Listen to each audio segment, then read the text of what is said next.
So hello friends, आज आपण second lecture start करत आहोत, ज्याचं टॉपिक आहे ब्लॉक डायग्राम रिडक्शन.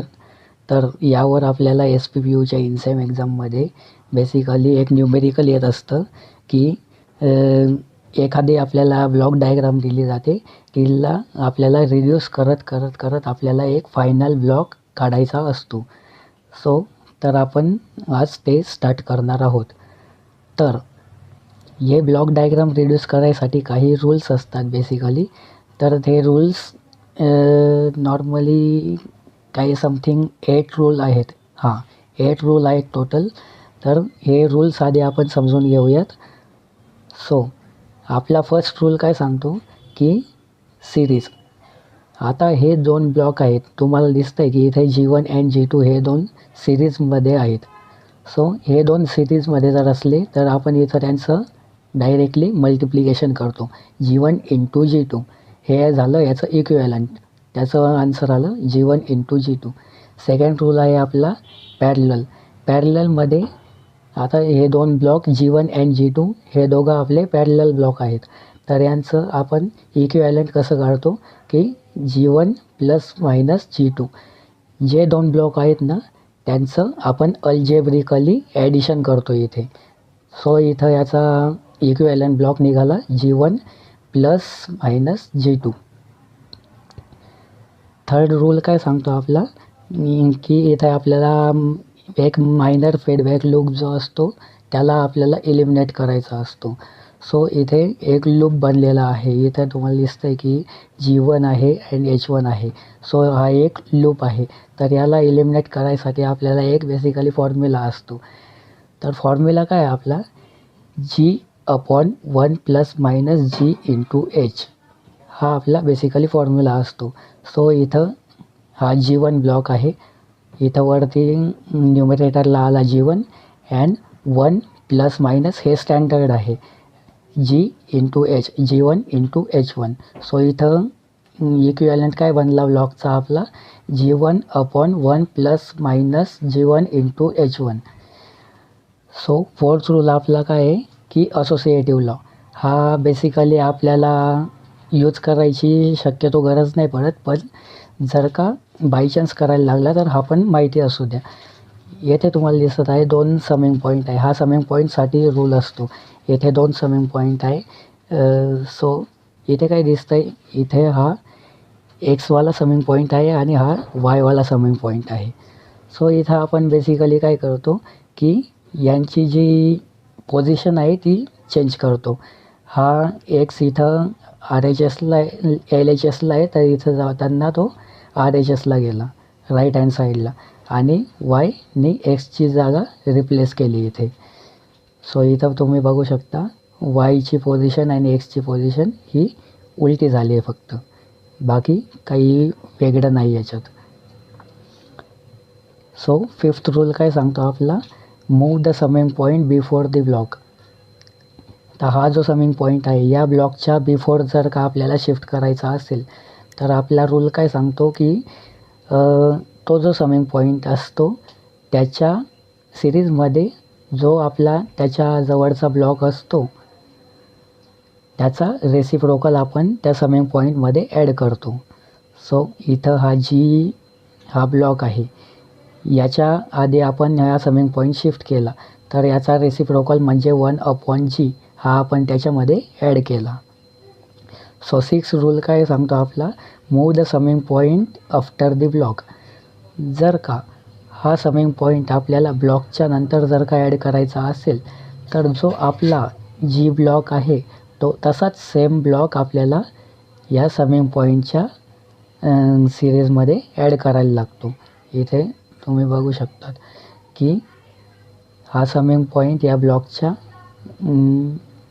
ब्लॉकच्या आपण नंतर ॲड केला तर त्याला तो जो G होता तो तसाच एक डुप्लिकेट G आपण इथे ॲड केलेला आहे.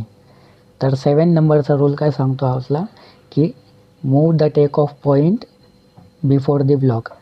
जर का एखादा टेक ऑफ पॉईंट आपल्याला ब्लॉकच्या आधी घ्यायचा असेल तर तिथे आपण तो जो ब्लॉक आहे तो त्या टेक ऑफ पॉईंटच्या सिरीजमध्ये ॲड करतो.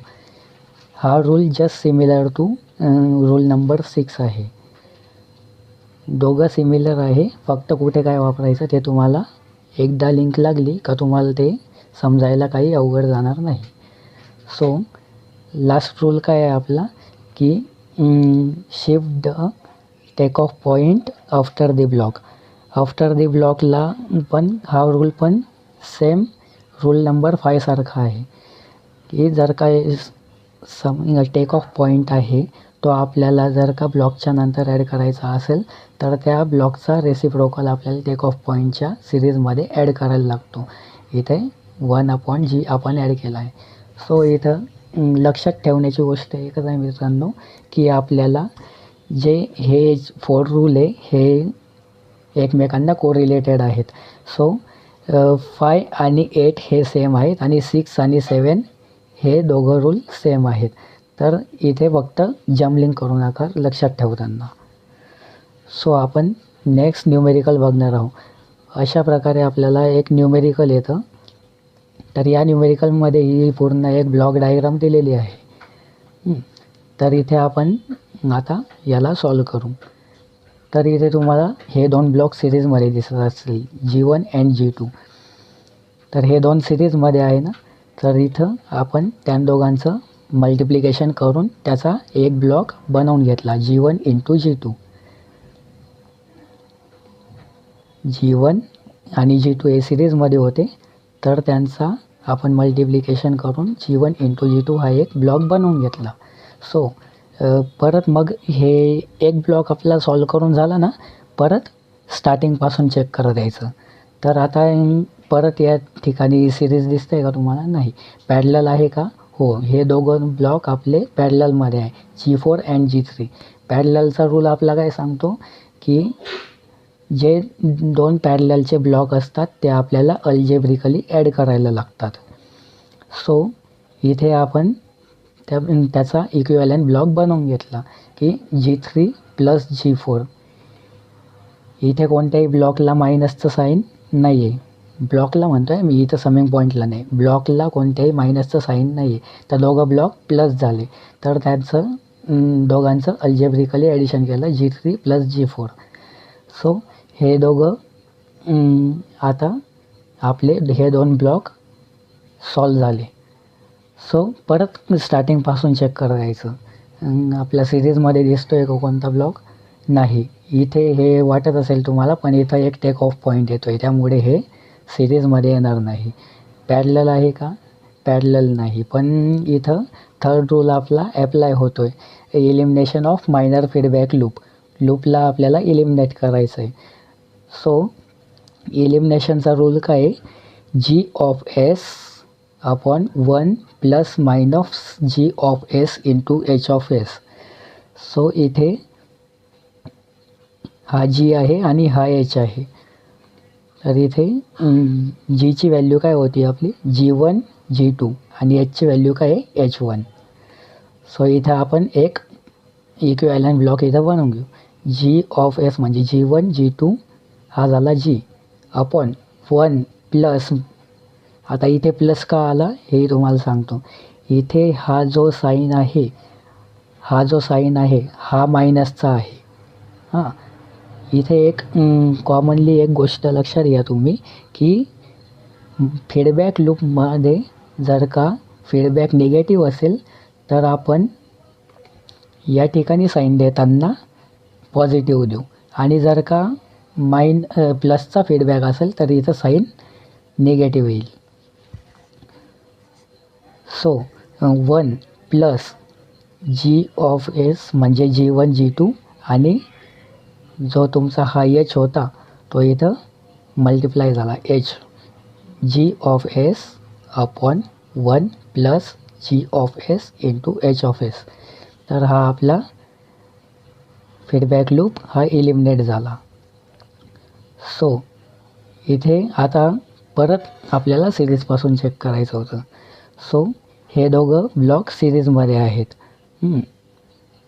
तर आता या दोघांचं मल्टिप्लिकेशन होईल. आता हा जो सेकंड ब्लॉक आहे हा या वरच्या टर्मसोबत मल्टिप्लाय होईल. सो इथे हे बघा G1 G2 आणि हा जो ब्लॉक आहे G3 प्लस G4 हा त्याला मल्टिप्लाय झाला G1 G2 G3 plus G4 upon 1 plus G1 G2 H1 multiplication करायचं आहे. ही टर्म जी आहे ती वरच्या टर्मला मल्टिप्लाय झाली आणि खालची टर्म जशीची तशी G1 G2 G3 plus G4 upon 1 plus G1 G2 H1. So आता हे एक फायनल लूप बनला. या लूपला परत आपल्याला याला सिम्प्लिफाय आपल्याला करायला लागणार.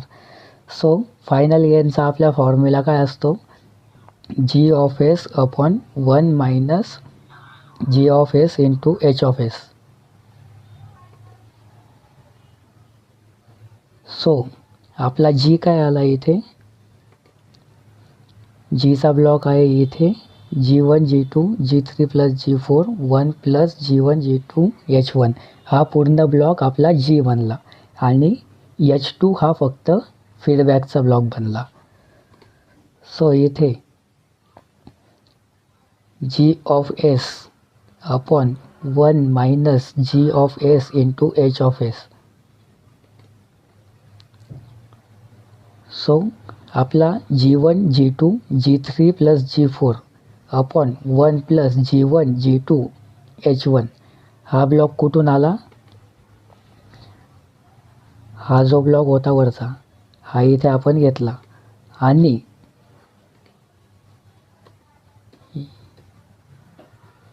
आणि याचा सिग्नल जो आहे तो इथे प्लस आहे.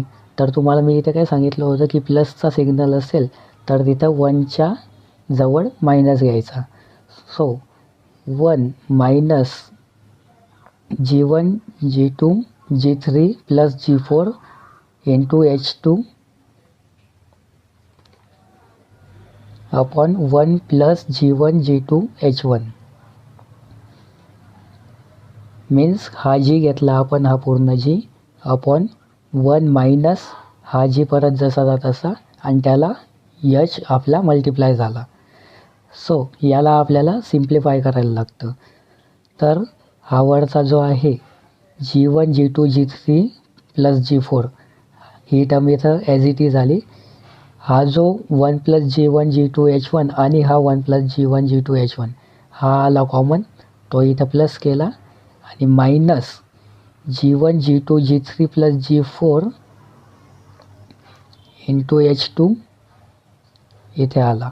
तर याला परत आपण सिम्प्लिफाय जर का केलं तर हा वरचा जो टर्म आहे तो इथे जसा तसा आला आणि खाली 1 plus G1 G2 H1 G1 G2 G3 into H2 इथे आला G1 G2 G3 आणि H2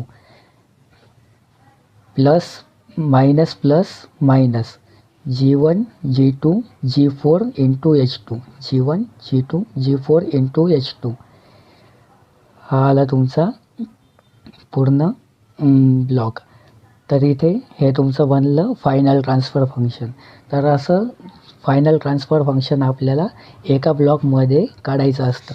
याला म्हणतो आपण ब्लॉक डायग्राम रिडक्शन. तर हे आपल्याला सॉल्व करायला लागतं. हे एक्झाम्पल आपल्याला येतं आय थिंक 7-8 मार्क्सला हे एक्झाम्पल इन सेमला येत असेल. So thank you friends for watching my videos. जर तुम्हाला आपला व्हिडिओ आवडला असेल तर लाईक करा, कमेंट करा. तुमचे डाऊट्स वगैरे असतील काही ते पण आपल्याला इथे कमेंटमध्ये सांगा. मी तुमचे डाऊट्स क्लिअर करून देईल आणि चॅनलला सबस्क्राईब करायला विसरू नका. थँक्यू.